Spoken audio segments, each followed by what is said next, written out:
Time guys, aku jumpa nasi ayam penyet RM RM6 dekat Bandar Seri Putra. Dek, Assalamualaikum. Wah, ayam penyet RM6 eh? Ya, betul. Ya, RM6 je. Murah sangat, Dek. Paling murah dekat Malaysia setakat ni abang jumpa. Buatkan abang satu portion boleh? Boleh. Wah, mantap. Okey, dia pakai nasi apa? Nasi putih? Nasi putih kosong. Nasi putih kosong. Oh. Dah zaman 2026 RM6 dia eh? Okey, yang ni ayam. Okey, adik bagi abang yang paling mega punya.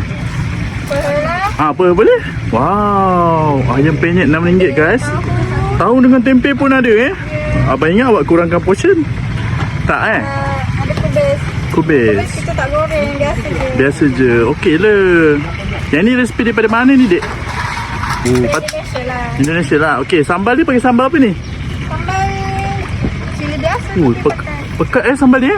Dia macam mana? Pedas sangat ke? Sedang-sedang. Daripada 10 berapa rating dia? 6 lah. 6 lah. Tak pedas sangat lah. Budak-budak boleh makan lah eh.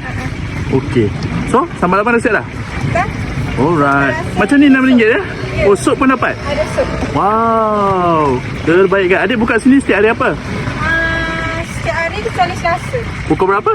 Pukul 8 pagi sampai pukul 4. Sampai pukul 4 petang lah. Kalau habis awal balik awal lah eh.